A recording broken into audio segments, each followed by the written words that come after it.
Oh my God! 8 साल की उम्र थी। अरे बाप रे! मैं शायद अभी 6-7 साल का तब से ही बिजनेस में लाइफ बहुत स्ट्रगल थी हमारी। अच्छा। थी नहीं, ऐसा टाइम देखा हमने, मतलब ऐसे बिजनेस किए हैं कि कुछ पूछा मत के सर। ऐसा तो बिजनेस किया सर, आप बिलीव नहीं करेंगे कि पकौड़े बेचे थे। मैं रोड पे से बोरी लगाकर टॉफी बेची।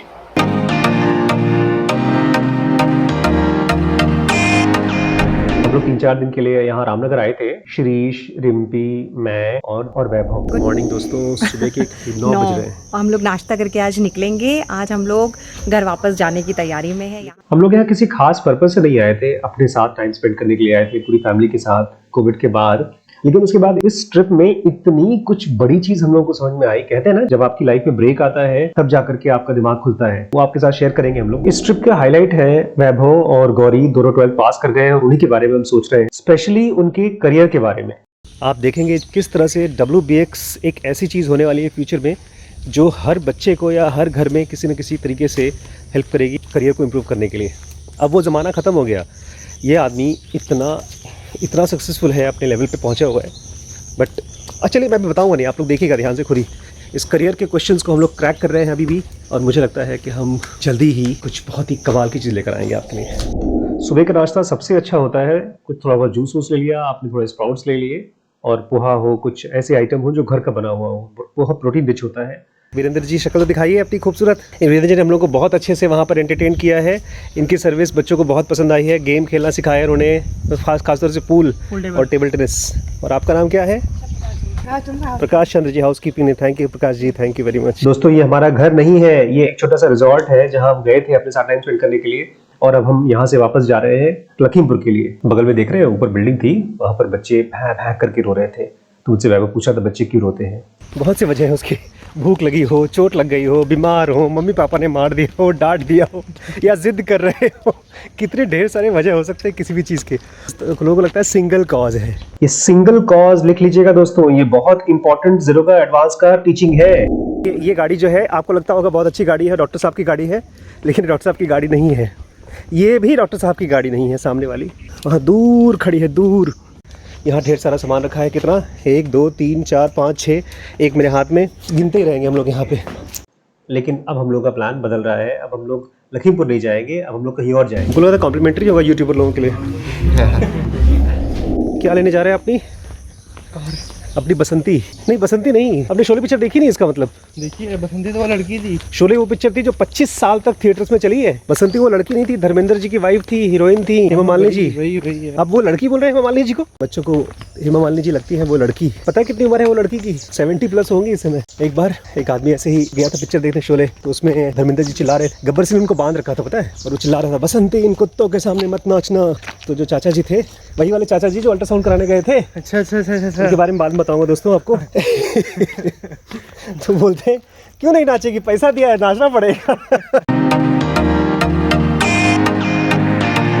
वाह, इसको बोलते हैं आग की भट्टी। इतनी गर्म कार मैंने आज तक कभी नहीं देखी दोस्तों। यू एंजॉय यार, यू एंजॉय। आप नहीं आएंगे? आ जाइए। नहीं, मैं नहीं आ रहा। आ जाओ यार, कार है। सांस नहीं ले पा रहा हूँ। अच्छा। बड़ी मम्मी बोलेगी नाटक कर रहे हैं, नाटक। कैसा महसूस कर रहे हैं आप? मैं आगे बैठता हूँ आज। हाँ, बड़े में आगे नहीं बैठने देंगी ना। आप हमसे ब्याह करेंगे तब आगे बैठ सकते हैं। क्या करे यार।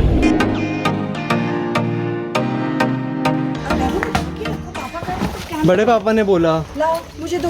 अब बड़े में आप नहीं हेल्प कराएंगी? जाओ उठाओ। इतने बड़े लड़के को इसलिए पैदा किया है कि पापा की हेल्प भी ना करें। चलो जल्दी। गंदी बात। चलो दोनों लड़के।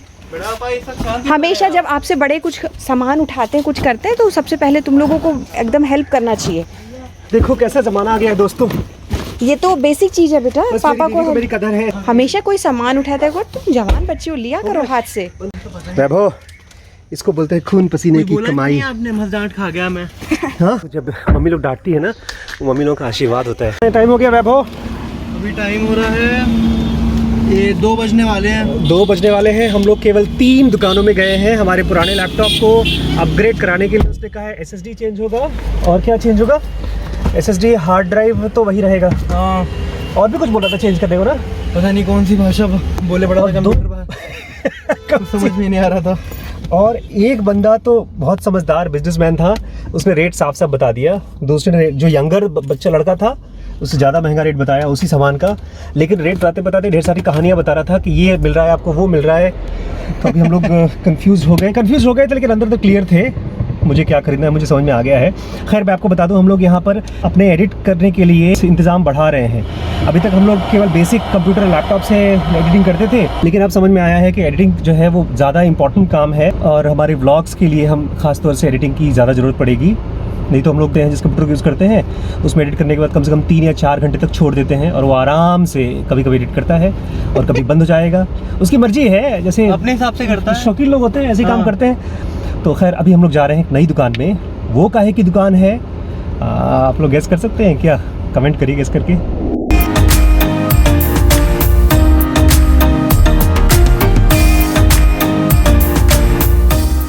हम दो बेचारे एक दुकान से दूसरी दुकान, दूसरी से तीसरी दुकान, कंप्यूटर खोज रहे हैं, लैपटॉप खोज रहे हैं, कहीं कैमरा मिल जाए, कहीं ट्राइपॉड मिल जाए, कुछ तो मिल जाए, लेकिन एक भी दुकान नहीं मिली और हम परेशान होकर थक कर वापस जाने वाले थे। लेकिन तभी कुछ अचानक एक उम्मीद की किरण दिखाई दी जब किसी ने बताया बड़े बड़े मॉल्स, जो लोग मॉल्स खोले हैं वो तो बिजनेसमैन ही होंगे ना। हाँ तो उनको क्यों दिख रहा है कि उनका धंधा धीमे धीमे खत्म हो रहा है? खाली खत्म नहीं हो रहा, बदल रहा है। हाँ, अब उनकी जगह दूसरे लोग आ रहे हैं। अब लेकिन कौन लोग आ रहे हैं, कैसे लोग आ रहे हैं, क्यों आ रहे हैं, सब आपको WBX में सिखाया जाएगा। सारे WBX करने वाले आ रहे हैं। सब WBX से होके उठे हैं। सब जेफ बेजोस आए थे, अभी कल ही आए थे हमारे चाय नाश्ता करने के लिए। बोल रहे थे एक क्लास ले लीजिए, एक क्लास पढ़ा दीजिए। मैंने कहा अभी रुको, अभी WBX ज्वाइन करो उसके बाद। तो ये है हमारी मंजिल जहाँ पर हम आए और अब जो कुछ भी हमको खरीदा था सब कुछ यहाँ पर मिला। ये दो भाई हैं जिनकी दुकान है और यहाँ पर ऑलमोस्ट सारे आइटम हमको मिल गए जो कुछ भी हमको चाहिए था। मुझे 5 मिनट बताइए आपकी बिजनेस के बारे में। आप दोनों बिजनेस में शुरू से थे कि पहले कोई जॉब किया? फिर पहले तो ऐसे ही बहुत स्ट्रगल लाइफ थी हमारी। अब छोटे से थे, पिताजी थे नहीं। बूम तो शायद पिछले 10-12 सालों से आया है। लेकिन इतने शहर में इतने बड़े बड़े शोरूम खोल रखे हैं, उन लोगों को ये आइडिया नहीं है कि कैसे मार्केट बदला है, कैसे सामान क्या लाना है, क्या बेचना है। आप लोगों को कैसे ये चीज़ समझ में आया? आप लोग जैसे डिमांड करते हैं तो वही चीज़ हम रखना शुरू कर देते हैं। टच है सबसे। यंगर जनरेशन जो 12th पास कर रही है मोदी जी की मदद से, उसके लिए क्या सलाह देंगे? पढ़ाई क्या करें, करियर कैसे बनाएं? मेरे शायद पढ़ाई के साथ साथ आदमी को ना कुछ बिजनेस के बारे में सोचते ही रहना चाहिए परमानेंट, क्योंकि वो इस एक लाइन पहले ही पकड़ लेनी चाहिए उसे। मतलब जैसे उसने 10 पास किया तो एक लाइन पकड़ लेनी चाहिए उसे 10th के बाद से। 10th के बाद से। पहले माँ बाप होते थे बच्चों का मोटिवेशन बहुत तोड़ देते थे, उन्होंने कहा यार ये नहीं कर पाएगा। तो अब आज के माँ बाप भी थोड़े ऐसे हैं कि बच्चों को मोटिवेट करते रहते हैं। जो कॉन्सेप्ट क्या है कि अभी जितनी भी जनरेशन है और 30% जनरेशन ऐसी है जो सिर्फ एजुकेशन में ही रहती है। जी जी जी जी। और जो एजुकेशन में वो अपनी ज़िंदगी बिता देगा तो वो उसको एक्सपीरियंस नहीं मिलेगा। एक्सपीरियंस के लिए कुछ ना कुछ तो करना पड़ेगा, चाहे वो जॉब ट्राई करे या थोड़ा सा उसके बारे में जानकारी ले। जापान में भी वही होता है कि देखिए आप 10th पास करते हैं, उसको वहाँ की जो सरकार ने ऑलरेडी नियम बना रखा है कि 10th पास के बाद बच्चे को एक प्लेटफॉर्म देने की कोशिश करते हैं कि वो बच्चा 10th से ही अब वो इंजीनियर बनना चालू रहता है। आपके बच्चे हैं? हाँ, मेरे एक बिटिया है, उनके 2 बच्चे हैं और हमें 20 साल इस लाइन में हो गए हैं। और 20 साल से उससे पहले भी हम बिजनेस ही कर रहे हैं। मेरी उम्र 38 है, 8 की उम्र से। 8 की उम्र से? हाँ जी, 8 ईयर्स की उम्र से बिजनेस। ओह माय गॉड, 8 साल की उम्र से। अरे बाप रे। ये मेरे से आता है, मेरे को 12 नहीं, मैं तो शायद अभी मतलब 6-7 साल का था तब से ही बिजनेस में। मतलब एक्चुअली लाइफ बहुत स्ट्रगल थी हमारी। अच्छा। थे नहीं और इतना मतलब एकदम ऐसा टाइम देखा हमने। शुरू में काय का बिजनेस किया? शुरू में सर बहुत बिजनेस किए हैं, मतलब ऐसे बिजनेस किए हैं कि कुछ पूछा मत के सर। आप लोग की तो बायोग्राफी बनानी चाहिए यार, सही में। अरे मजाक नहीं कर रहे यार, एक पूरा सीरीज डालना पड़ेगा आपके लिए। मैंने ऐसा बिजनेस किया सर, आप बिलीव नहीं करेंगे कि मैं जैसे एक कोई पकौड़े बेचे थे। मतलब इवन रोड पे से बोरी लगाकर टॉफी बेची है। हमने ब्लॉगिंग का सामान यहाँ से लिया है, पंकज जी के यहाँ से और अजय जी के यहाँ से। हल्द्वानी में कोई भी सामान लेना है, कोई भी कैमरे के लिए, इससे अच्छी दुकान और इससे अच्छे सलाहकार नहीं है। ये अलार्म किधर बज रहा है? हाँ बड़े पापा, आप कुछ पूछ रहे थे। मैं पूछ रहा हूँ एक सही उम्र क्या है बिजनेस करने की? उस आदमी जिससे हम लोग मिले हैं वो कितनी उम्र से बिजनेस कर रहा होगा? 18। रिम्पी? श्रीज 18 बोल रहा है। आशीष ने अपना चेंज कर दिया, पहले कितना उम्र बताया था? 12। पहले 12 बताया था। और रिम्पी तुमने? 20। बड़े पापा आप? सबसे इम्पोर्टेंट, इस एज की अगर कोई शॉप है तो उसी की। हाँ, और किसी के यहाँ नहीं था यार। बड़े बड़े जो शोरूम से वो सब सामान नहीं था जो उसके पास था, और सारे शोरूम्स के सारे जवाब थे उसके पास। गारंटी के साथ सामान दिया उसने मुझे, और वो भी सोचो 2 बड़े बड़े आइटम लिए, दोनों रिफर्बिश्ड विद गारंटी और एकदम नए। मुझे नहीं पता तुम लोग क्या करके आए हो यार। लेकिन जो भी कही अच्छी दुकान थी और सब सामान मिल गया। अच्छा, अभी एक ऐसा है होमस्टे कुछ नहीं लिया, एक होटल है भीमताल में, बिल्कुल लेक के बाजू में। तो अब हम लोग दुकान से निकल आए हैं और अभी टाइम हो रहा है 4:30। और हमने सबसे बड़ा YouTube के लिए सबसे बड़ा शॉपिंग किया है अब तक। हाँ। इनफैक्ट वो करेंगे ना, क्या बोलते हैं, अनबॉक्सिंग। हाँ, अनबॉक्सिंग करेंगे। अच्छा, शाम को अनबॉक्सिंग के वीडियोस बनेंगे। हाँ। वीडियो बनेंगे, और यहाँ पर पहले पेट्रोल ले लें, उसके बाद बाकी वीडियो बनाएं, नहीं तो पेट्रोल खत्म हो जाएगा रास्ते में, तब रोते रह जाएंगे। हाँ, और ना तो अनबॉक्सिंग हो पाएगी ना तो होटल पहुंच पाएंगे। दोस्तों, हम लोग जाने वाले थे वापस लखीमपुर, लेकिन ये प्लान हो गया कि चलो 1-2 दिन और पहाड़ पे रुक जाते हैं, और इस दिन में हम लोग चेक कर लेंगे अपने जितने भी गैजेट्स लिए हैं उसको चेक करके, उसमें क्या खराबी है क्या अच्छाई है उसको चेक कर लेंगे। इसी बीच में हम लोग थोड़ा सा पहाड़ों को भी एंजॉय कर लेंगे, क्योंकि हम रामनगर में जो थे वहां पर पहाड़ नहीं थे, उस सब प्लेन्स था और गर्मी बहुत थी, लेकिन रिब्बी को पहाड़ बहुत पसंद है, इसलिए अब हम लोग जल्दी ही नेक्स्ट व्लॉग में आपसे मिलते हैं, अनबॉक्सिंग के साथ मिलते हैं नेक्स्ट व्लॉग में। बहुत थक गया हूं मैं, और कल मिलते हैं, ठीक है।